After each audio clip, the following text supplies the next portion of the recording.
여러분 반갑습니다. 최용성입니다. 오늘은 교회조차 컨택트 되지 않는 언컨택트 또는 컨택트리스한 세계 속에서 우리는 어떻게 그분의 임재와 은혜를 받았을까라는 주제를 가지고 얘기를 좀 나눠보도록 하겠습니다. 말씀은 시편 27편 1절 4절입니다. 여호와는 나의 빛이요 나의 구원이시니 내가 누구를 두려워하리요. 여호와는 내 생명의 능력이시니 내가 누구를 무서워하리요.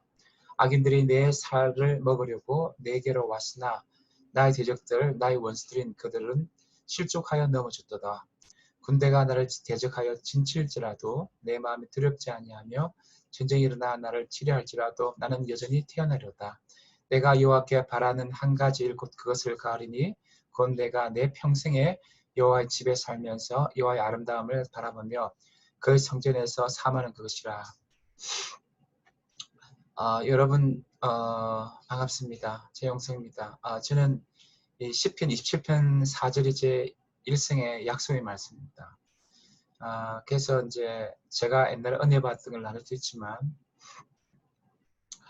사실은 지금 이 코로나19로 말미암아 컨택되지 않는 사회, 사실은 은혜 받기가 그분의 프레젠스, 그분의 임재를 경험하기 힘든 사회 속에서 제가 예전에 제 체험보다는 이런 상황 속에서 우리가 이 코로나19 시대에 언컨택트 사회에서 어떻게 은혜를 받았을까, 그분의 임재 가운데 살아갈 수 있을까를 고민하면서 말씀을 준비해봤습니다. 이 시편 27편은 다윗의 시입니다. 다윗이 가혹한 반사회적 성격 장애자 사울의 죽을 피해 도망 다닐 때 쓴 시인지 아니면 혹은 잔인한 반사회적 성격 장애자들 압살롬의 난이 있을 때 쫓겨가면서 쓴 시라고 이제 합니다. 배경은 좀 애매한데 배경이. 근데 어쨌든 여러분 이 사울과 이 압살롬은 이제 다 이제 반사회적 성격 장애자인데 압살롬 좀 더 복잡합니다. 수동 공격성 성격 장애기도 있고 동반이론을 가지고 있고 자기애적도 있고 연극성도 좀 있지만 또 경계성 성격 장애 경우도 좀 있고 하여튼 그런데 이 두 사람은 이제 그 거의 평생에 다윗을 괴롭힙니다. 그러니까 압살롬 같은 경우도 어릴 때 왕자의 난 뭐 그때부터 해가지고 그가 죽을 때까지 계속 이제 다윗을 힘들게 하죠. 근데 이제 이 1절에서 다윗의 일생을 수놓고 있는 전쟁보다도 다윗이 무엇을 무서워하냐면은 인간관계를 무서워합니다. 다윗은 굉장히 그 붕괴되고 왜곡된 인간관계에서 이제 무서워했는데 사울의 신복, 히틀러 아이만 같은 이들로부터 이제 늘 인간관계에서 그 공격당하고 폭력성에 노출됐기 때문에 이제 두려워했는데 공포가 많았는데 다윗이 전쟁보다 더 무서운 게 인간관계였습니다. 그런 이제 그래서 극심한 공포를 느꼈던 다윗을 이렇게 고합니다. 1절에서 내가 누구를 두려워하겠는가? 사실 두려운 겁니다.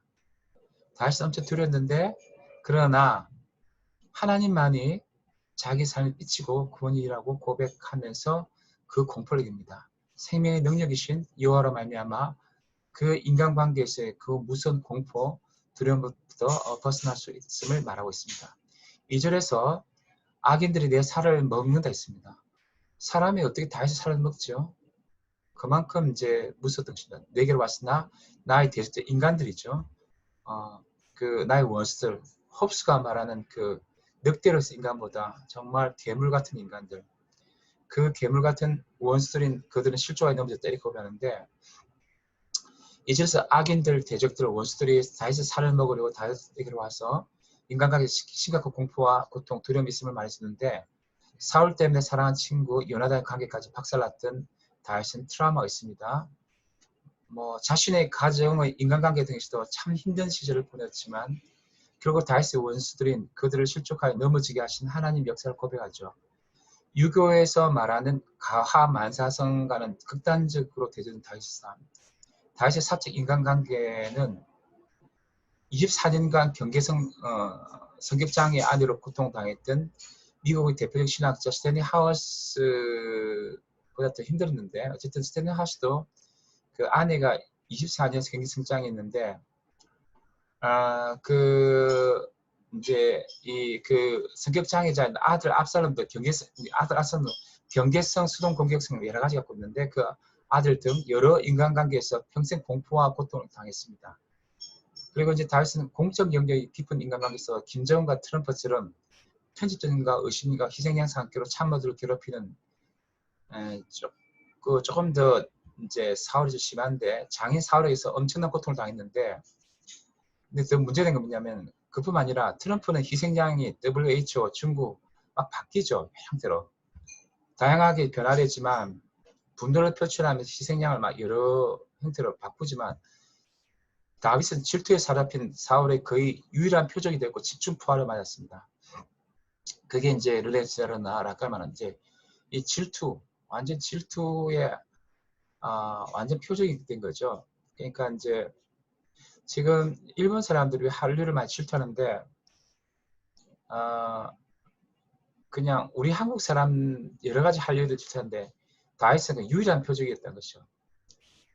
그래서 질투에 사로잡힌 사울은 미친 듯이 다윗을 쫓았는데 미친 사울은 놉 성읍의 학살을 기도하게 됐는데 이것은 다윗을 향한 사울의 편집적 적개심이 기한 것이기도 합니다.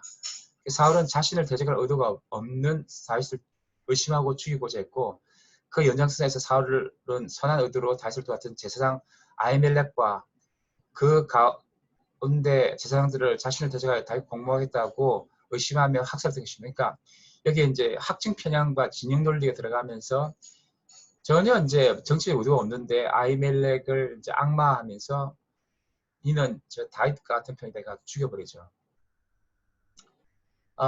그래가지고 한 대사장 한 85명이 죽고 아이들 성인 남면 아이들까지 다 죽습니다. 그 아이들이 학살당하죠. 국가폭력을 당하죠. 그뿐만 아니라 3절에서 특별히 편집성 반사의 성격장애 있던 사울왕은 인맥 정치, 연출 정치, 거대한 군대 규모의 용고 조폭들과 국가 폭력의 실제 전쟁에서 주님 안에서 평안을 가지고 있음을 말했습니다. 그러니까 뭐냐 하면은 다윗인 사울 왕이나 트럼프나 그레이트 아메리칸, 그레이트 이스라엘, 그러니까 위대한 미국, 위대한 힘 있는 이스라엘을 위해서 위대한 왕이 필요하다. 위대한 그런 필요에 의해서 만들어진 사람들인데 사실은 그 지금 트럼프는 그래도 이제 약간 민족주의, 지역주의, 민족주의 부시가 좀 그랬었고 민족주의 전망 속에서 위대한 이제 미국을 만들고 이렇게 하지만 사실은 사울 왕은 굉장히 그 민족주의에 투철한보다도 굉장히 이제 그 인맥 정치, 연출 정치, 거대한 그런 조폭 정치를 많이 했다고 할 수 있습니다. 그러니까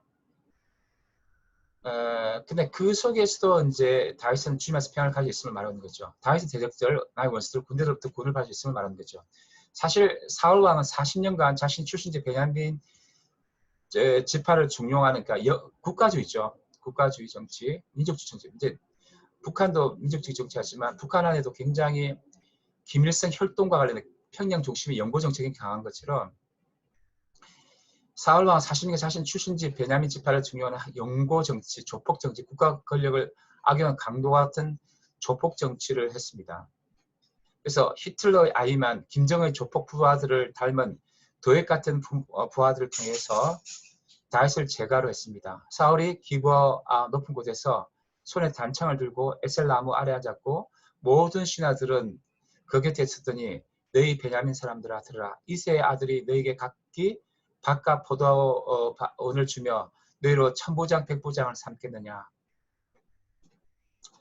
비록 다윗은 유다 지파로 시작해서 이스라엘 모든 지파의 왕으로서 탕평을 썼지만 사울은 이제 북한의 평양 정치 그리고 이제 북한의 그 완전 혈통 연고주의 정치 어떤 혈통 가족 국가주의 그런 것과 비슷하게 사울은 연고 조포 정치는 조선 말의 지역 양반들의 중앙 권력과 연계된 연고 정치 그리고 한국의 기독교 내 교회 지도자들이 교회를 분열시킨 교파 연고 정치 북한의 연고 혈통 정치 국가가족주의, 삼성의 경제가족주의에 비할 수 없는 더욱 강력한 사이코패스 공격을 가했습니다.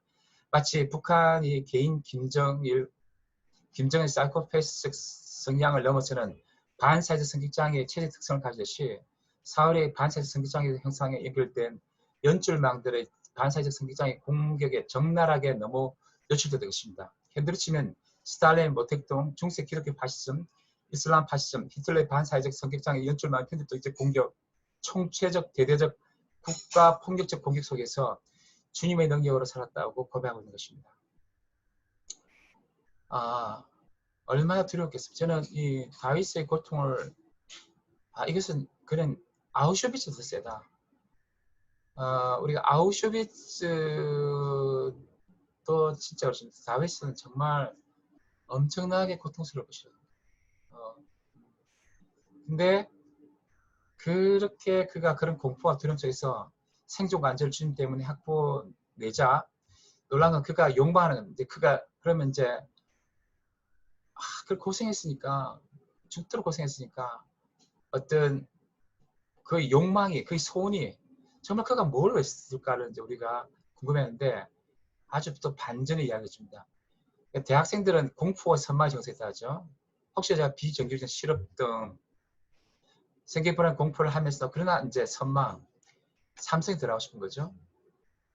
또한 삼성을 욕망하고 어른들은 식민지 부산 지역을 떠나서 강남, 뉴욕을 허태나 욕망하지만 다윗은 절권 탈취도 위험도 아니고 한 나라도 아니고 사실은 하나님 나라도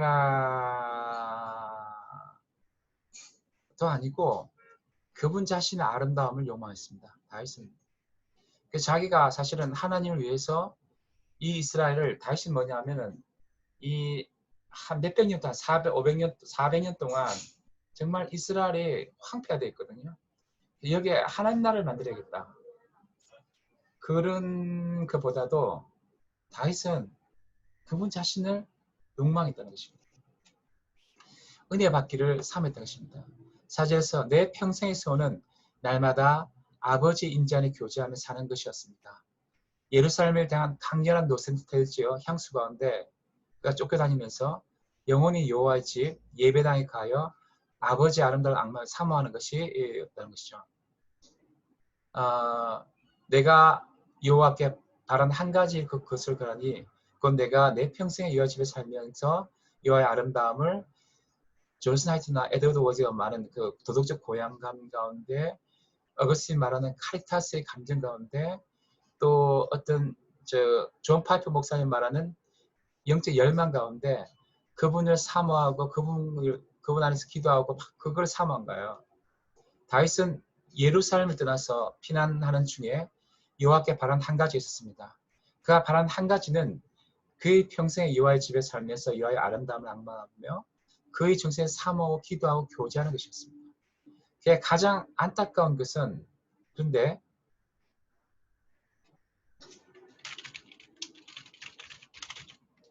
역설적으로 말이죠. 안타까운 것은 그의 평생의 약속의 말씀이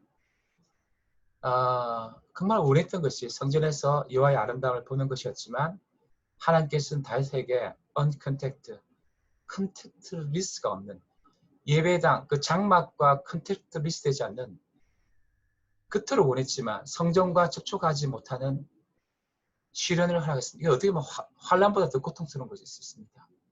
그는 화려한 왕궁을 원했던 게 아니라 성전을 떠나기를 싫어했고 너무 이제 그런데 힘들었는데 오랫동안 그 이제 성전을 떠나게 하신 거죠. 컨택트 하지 못하게 한 것이죠. 다윗이 살아있을 때는 성전을 아직 짓지 못하였습니다. 하나님 집은 장막이 있었습니다. 그러나 다윗은 화려한 왕궁에 돌아가는 것보다 초라한 여호와 집에 돌아가기를 원하였습니다. 우리가 주의 전에서 말씀을 듣고 기도할 수 있는 것은 큰 축복이죠. 그 축복을 누리지 못한 것이 다윗은. 하나님께 예배 드릴 수 있는 것은 큰 축복입니다. 아름다운 하나님과 함께 사는 것이 행복이고 우리가 이렇게 교회에 나올 수 있는 것이 큰 은혜인데 예배 드리는 것이 교회 장소 성성에서 예배 드리는 은혜인데 그걸 하나님 허락하지 않은 것입니다. 그런데 컨텍스트에서 이제 교회의 장소성은 우리에겐 약간은 낯선 장소성으로 변모되고 있습니다. 시편 27편 4절에서의 다윗은 성전에서 그분을 앙망하고 기도하기 원했지만 주님은 허락하지 않았습니다. 아마 언컨택트 사회에서 우리들에게도 그렇게 될 수 있을 것입니다. 어제도 교회 가보았지만 문이 잠겨 있었습니다. 잠겨있는 교회의 양상은 다윗 시대의 다윗과 또 그와 함께 했던 인맥도 전혀 없고, 부산 같으면 부산고등학교 출신도 아니고 선거에서는 부산고등학교나 하여튼 경남고등학교 출신이 되는데 전혀 그런 것도 없어. 빚쟁이들, 환난당한 자들, 그런 그들이 이제 또 쫓겨난 사람들이 아둘람 공동체 멤버들인데, 그런 사람들이 다윗처럼 이제 그 사람들도 교회가 언컨택된 거죠. 사람들, 또 다윗의 광야 용사들뿐만 아니라 제3세계의 교회, 홍콩 보안법에 작동된 홍콩교회, 인공지능 감시 기술에 작동된 전국교회, 미친 북한 교회도 동일하게 나타날 것입니다. 이럴 때 우리는 어떻게 교회당과 컨택되지 않는 밖에서 여호와의 아름다움을 바라보며 그의 성전 밖에서 그분을 사모할 수 있을까요? 특별히 제3세계 좁은 집구석에서 스트레스 받고, 이게 무슨 말이냐면 인도나 브라질 그런 데 가면, 아프리카 가면요, 집에 부엌도 없고 밥 먹기도 그런데 좀 은혜 받기 좀 쉽지 않거든요. 그런 사람들은 이제 뭐냐면은 사실은 교회에서 좀 은혜를 많이 받습니다. 그런데 그런 제3세계 좁은 집구석에서 스트레스 받고 가부장 남친 인격 장애자들, 인간관계에서 한많은 인생들, 한나라 다윗 같은 인생들이 교회당에서 주님 임재, 은혜, 사랑을 항의하지 못한다면 어디에서 은혜와 사랑과 주님의 임재를 누릴까요? 제3세계가 교회가 컨택트 됩니다. 지금 컨택트 리스트 됩니다. 저는 다윗처럼 그런 상황 속에서 우리는 교회 못 가기 때문에 광야 자연에서 가난하 봅니다. 광야 자연에서 예배의 기쁨, 하나님의 임재와 은혜와 사랑을 누리고 만끽할 수 있다고 봅니다. 하나님 임재하시는 그의 장막, 다윗 우리의 피난처는 광야 자연이 될 수 있다고 봅니다. 저는 이전에 집에서 말씀 듣고 읽어도 마음이 답답하면은 교회를 무조건 달려갑니다. 저는 교회 가면 왠지 기도 잘 됩니다. 왠지 은혜를 더 받습니다. 그 어떤 그 향수가 있습니다. 근데 요새는 이제 못 갑니다. 이제 그 닫혀있는 예배당을 뒤로하고 자연을 달려갑니다. 말씀을 성경 공부하다가 답답하면 이제 자연으로 가서 성경 공부 안 합니다. 성경 하지 않고 자연 다큐멘터리를 찍습니다. 실제 찍는 건 아니고요. 저는 이제 이 카메라가 없어도 다큐멘터리를 잘 찍는데, 마치 다큐멘터리 찍듯이 자연을 굉장히 관찰합니다. 어떤 성경 볼 때 우리가 굉장히 이그제민하는 것처럼 자연을 굉장히 관찰하는데, 그러면은 저는 막 찬양이 많이 나옵니다. 자연이 너무나 신비로워서 저는 그래서 논문 쓰는 것보다 자연이 더 공부를 하고 싶습니다. 정보를 좀 바꿔야 되는데. 그리고 이제 또 언택트 사회에서 집에서 암송이 잘 되지 않을 때는, 암송이라는 건 또 메모리장이 하는 거잖아요. 근데 자연에 가서 자연의 아름다운 장면을 암송 비슷하게 기억합니다. 집중해가지고 기억하고 향유하면서 몸이 좀 살이 쪄가지고 상상으로 춤을 춥니다. 저는. 또 피아노를 연주하기도 하고, 자전거를 멈추는 건 실제 멈추고요. 그래서 사진을 찍습니다. 암송 비슷하게 사진에 그 자연의 특정한 장면을 찍으면서 인상적인 장면들 이렇게 주님 찬양합니다. 그리고 말씀 묵상이 집에서 잘 되지 않으면 교회에 가는 게 아니라 자연을 가서 가상현실, 증강현실, 바이오 아트식으로 자연을 묵상하다 보면은 이게 좀 말이 어려운데, 가상현실을 증강현실하니까 가다가 그냥 제 상상력으로 아파트를 다 치워버리고 자연을 이렇게 막 하고, 또 이 뭐냐 하면 어떨 때는 막 지금 장마철 올 때인데, 장마철 되면 개하고 이 지렁이하고 내 춤추거든요. 그런 것도 증강현실 속으로 막 상상해보고, 바이아트는 유전공학 기술 통해 가지고 막 이렇게 이제 그렇게 요새 이제 최신 미학인데 그런 게 아니고 막 이제 자연을 막 깊이 있게 깨닫는 거죠. 하여튼 그렇게 자연을 묵상하다 보면은 이상의 말씀을 묵상하는 것이 더 깊어집니다. 그러니까 이 묵상은 제가 묵상 안 하더라도 상이 자연에 가면은 시편 23편이죠. 여호와는 나의 목자시니 그런 말씀. 주님께서 얼마나 온 땅이 어떻게 그렇게 아름다우시 이런 것들이 묵상 깊어집니다. 그래서 큰 기쁨이 되고 하나님 신하심을 맛보게 됩니다. 집에서 기도가 잘 되지 않으면 저는 자연에 가서 주께서 주신 자연의 그런 아름다운 선물들을 감사합니다.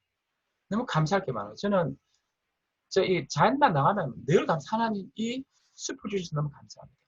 이 수영가 주셔서 해운대를 에덴 동산도 만드셔서 감사합니다. 주님 진짜 이 석양에 너무 감사합니다. 저는 감사할 게 너무 많아요. 그리고 또 이 주님의 그 작품성에 대해서 너무나 찬양을 하죠. 하나님은 정말 이 세계 모든 바이 아티스트를 다 본, 전 세계 화가들을 다 본 작가들보다 작품성 정말 놀랍습니다. 이렇게 찬양하고 그렇게 하다 보면 깊은 회개와 강구 중복으로 이어진 블록입니다. 결론적으로 이제 교회란 공간성뿐만 아니라 그 성전 건물이 장소성은 저에게서 교회란 장소 특별히 중요합니다. 이 영적 임재와 사랑, 은혜의 체험의 의미 있는 장소성이 낯설어지는 현실 속에서 우린 다윗처럼 자연에 가서라도 그분의 임재와 은혜와 사랑을 구하게 되는 새로운 영적 장소성을 구해야 하는 시대를 맞이하게 됐습니다. 이게 무슨 말이냐면요. 여러분, 부산의 장소성을 가진 자들의 영화가 해운대나 친구 같은 영화입니다. 다시 공간을 이렇게 이제 만지는 영화가 아니죠.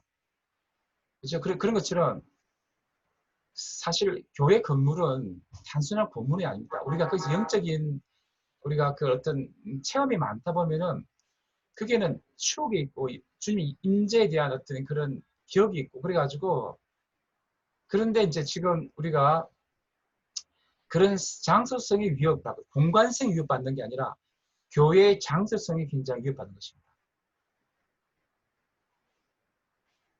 그래서 이제 우리는 그분의 임재와 은혜와 사랑이 없으면 못 사는데 주님 다윗처럼 우리에게 교회 성전을 허락하지 않는 언택트 사회를 아주 오랫동안 더 지속시킬 수 있습니다. 잘못하면요, 한 4년 잡는데 10년 갈 수 있습니다. 중국이나 홍콩 교회, 100년 갈 수 있습니다. 북한 교회 등 감시체제의 교회들은 사울 같은 편집적 시스템에 인공지능이나 빅데이터를 장착한 빅브라더의 감사를 피할 뿐 아니라 예배용 받아서 언택트한 예배를 드리는 법과 전략 지혜를 가질 필요가 있습니다. 어떻게 할까요? 예배의 기쁨을 유일한 소원을 삼고 하나님의 얼굴을 밤낮 찾고 또 찾는 방식으로 자연히 좋을 수 있을 것입니다.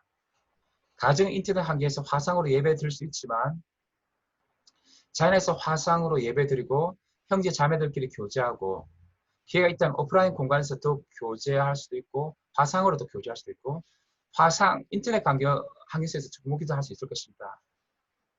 물론 가정에서 그분의 임재와 사랑과 은혜 가운데서 강하면 좋겠지만 저처럼 가정에서 답답하면은 또 제3세계 대부분 형제 자매들은요.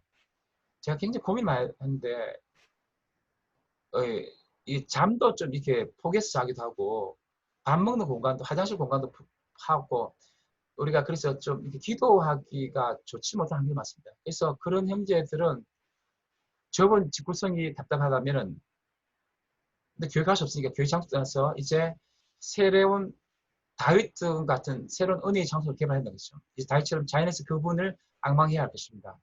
어쩌면 교회도 잘 컨택되지 않는 사회에서 인터넷 화상 채팅 하기도 좋지 못한 제3세계라면 교회 가기 힘든 상황에 마주칠 때 혹시 인생의 가장 힘든 시기, 가장 최악의 시기를 기할 때도 여호와는 나의 빛이요 나의 구원이요 나의 생명의 능력이 되시고 우리의 소망이 되시기에 언제나 나름대로 그분의 임재와 은혜의 사랑 가운데서 강건하게 살 수 있는 길들을 잘 모색하기 바랍니다. 그러니까 지금 제3세계 의료 환경이 붕괴될 가능성이 크고 막아야 되지만 경제공황 왔을 때 정말 굶어 죽는 상황 속에서 우리는 교회 못 간다 이거예요. 근데 자연에 가서 부르셔야 되는 거죠. 그런 상황이 온다는 거죠. 그래서 주님께서 저희들에게 창의성과 지혜와 분별력을 다셔서 언컨택 사회에서 1세기뿐만 아니라 제3세기 모두의 형제 자매들이 보다 주님을 알아가고 그분의 임재와 사랑과 은혜 가운데 강한 저희들 될 수 있기를 축복하고 기도합니다. 가능한 교회 못 갈 때 여러분 아지트 있잖아요. 기도하고 주님 만나서 아지트. 조금 기도가 잘 되고 말씀 묵상을 잘 할 수 있는 아지트. 가정도 마찬가지지만 가정이 안 되는 사람들은 어떤 꼭 자연의 광야나 어떤 그걸 마련해야 됩니다. 그래서 더 좀 이제 해부탈성 필요가 어려울 많을 텐데 정말 그분의 강력한 임재 프레젠스와 은혜를 누릴 수 있는 저마다의 골방, 새로운 골방, 새로운 어떤 그런 은혜 받을 수 있는 그런 어떤 그 전략들, 그런 공간들을 마련하지 않을까 생각합니다. 그래서 우리 모두 다윗의 소망 가운데 그분의 임재와 은혜와 사랑 가운데 풍성한 삶 살 수 있기를 축복합니다.